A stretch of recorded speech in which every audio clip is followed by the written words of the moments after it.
আসসালামু আলাইকুম, বিসমিল্লাহির রহমানির রহিম। মিশর হইল মুসলমান জাতির কলঙ্ক। কারণ এদেরকে কেন মুসলমান জাতির কলঙ্ক বলা হয়? এরা হচ্ছে ফেরাউনের উত্তরসূরি।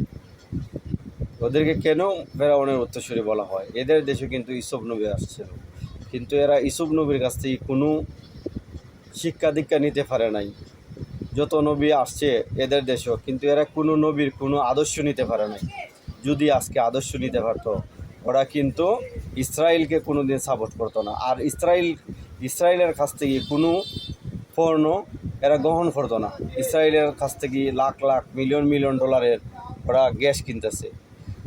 পৃথিবীর অনেক দেশ আছে খ্রিস্টান দেশ, অমুসলিম হওয়ার সত্ত্বেও এরা কিন্তু অনেক দেশ এদের পণ্য বয়কট করছে মানবিক স্বার্থে। কারণ পৃথিবীর মানুষ ওদেরকে গ্রহণ করে না।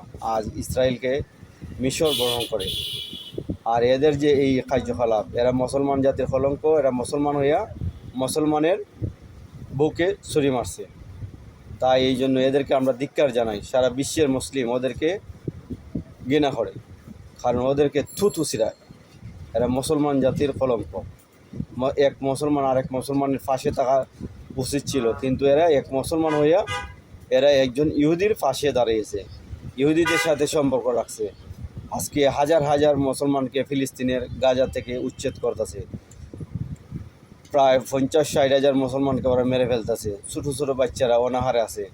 এদের কোনো চোখ নজর পড়ে না, মিশরের লোকের কোনো নজর পড়ে না এই মুসলমানদের উপর। এদের দুর্দশা লাঞ্ছিত হইতেছে, এদের নজর পড়ে না, এদের হৃদয় কাঁদে না।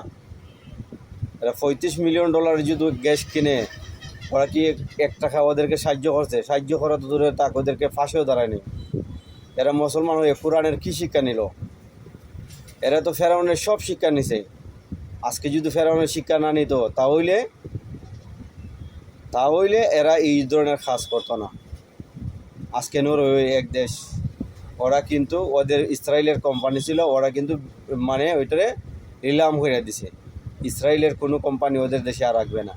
আর ওরা মুসলমান হইয়া ইসরায়েলের সাথে ব্যবসা দিন দিন আরও অগ্রগতি করে আরও বাড়িয়ে নিতেছে। মুসলমান হওয়ার সত্ত্বেও এরা মুসলমানের দুঃখ কষ্ট বুঝে না। এরা কোন ধরনের মুসলমান? এরা কি ইসুফ নবীর বংশধর, না কি এরা ফেরাউনের বংশধর? আপনারা সবাই কমেন্ট করে জানাই দিবেন, আর ভিডিওগুলি আপনারা ছড়াই দিবেন। বিশ্ব মুসলিম আজ দেখুক এদের কী অবস্থা। ধন্যবাদ।